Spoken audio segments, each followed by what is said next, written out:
आज हम ये जानेंगे प्रेगनेंसी में हमारे ब्रेस्ट में क्या बदलाव होते हैं, हमें ब्रेस्ट केयर किस तरह करनी चाहिए और क्या होते हैं गैलेक्टोगॉन्ग्स।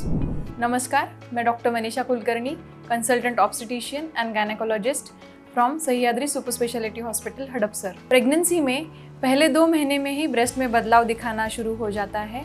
बहुत से पेशेंट्स ये कंप्लेन करने लगते हैं कि डॉक्टर, हमारे ब्रेस्ट में बहुत ज़्यादा पेन हो रहा है, हमारे ब्रेस्ट बहुत ज़्यादा सेंसिटिव लगने लगे हैं। तो ये बिल्कुल नॉर्मल है, आपको इसके बारे में चिंता करने की कोई ज़रूरत नहीं है। उसी के साथ आप आपके ब्रेस्ट में आपके निप्पल और अरियोला का जो डार्कनिंग है उसे बढ़ता हुआ महसूस करेंगे और आपके ब्रेस्ट के जो वेन्स हैं वो आपको विजिबल होने लगेंगे। उसी के साथ अरियोला पे दाने जैसा कुछ आपको दिखाई देने लगेगा, जिसे हम मॉन्टेगमेरीज ट्यूबरकल बोलते हैं, जिनका कार्य होता है सिबेशियस प्रोडक्शन करना, जो अरियोला को और निप्पल्स को सॉफ्ट और सपल रखने में मदद करता है। उसी के साथ आपको जैसे जैसे आपकी प्रेगनेंसी प्रोग्रेस होने लगेगी वैसे वैसे आपके ब्रेस्ट का साइज़ बढ़ने लगेगा और उसी के साथ आपके ब्रेस्ट पे स्ट्रेच मार्क्स भी दिखने लगते हैं। कभी कभी पेशेंट्स ये भी महसूस करते हैं कि उनके निप्पल में से थोड़ा सा कोलेस्ट्रम यानी कि मिल्क सिक्रीशन प्रेगनेंसी में होने लगा है। तो ये भी एक बदलाव है जो हमें प्रेगनेंसी में ब्रेस्ट में दिखाई देता है।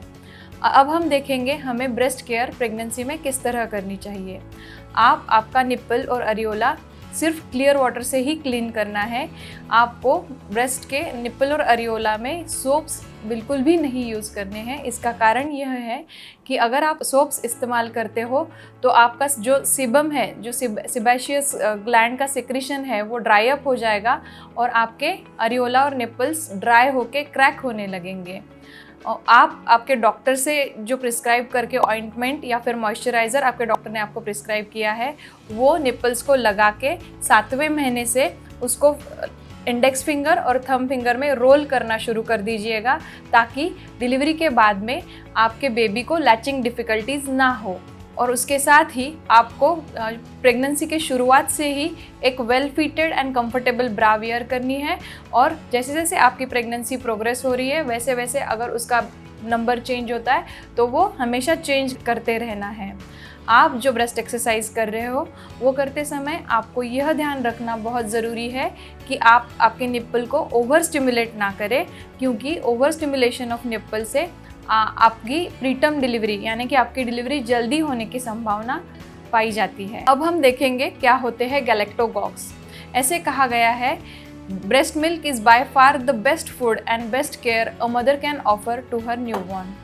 तो आपको अगर आपके बेबी को ब्रेस्ट फीड करना है तो आपकी डाइट में कुछ चीज़ों का इंक्लूजन करना बहुत ज़रूरी है, जिनके कारण आपका ब्रेस्ट मिल्क सप्लाई एडिक्वेट हो जाए।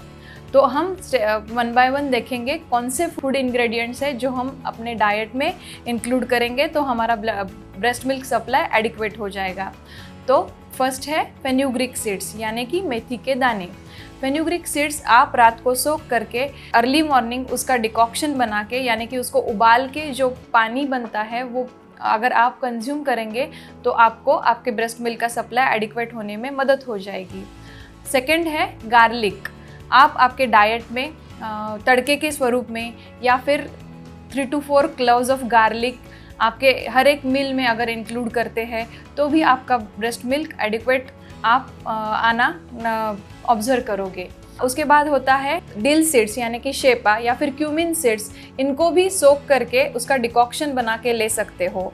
उसी के साथ इम्पॉर्टेंट है आपके डाइट में होना मिल्क एंड मिल्क प्रोडक्ट्स, जैसे कि 2 ग्लास ऑफ मिल्क आप सुबह शाम उसमें शतावरी ग्रैन्यूल्स डाल के ले सकते हो, ताकि आपका ब्रेस्ट मिल्क सप्लाई एडिक्वेट पाया जाए। और पनीर, चीज़ और फ्रेशली प्रिपेयर्ड दही, अगर कल आपने दही जमाया है और वो आज आप ले रहे हो तो वो आपके लिए, आपके ब्रेस्ट मिल्क सप्लाई बढ़ाने के लिए और आपके बेबी के लिए भी सेफ़ ही है। उसी के साथ आपको ये याद रखना भी ज़रूरी है कि आपका हाइड्रेशन, आप जब लैक्टेटिंग मदर हो तब बहुत अच्छा मेंटेन होना बहुत ज़रूरी है।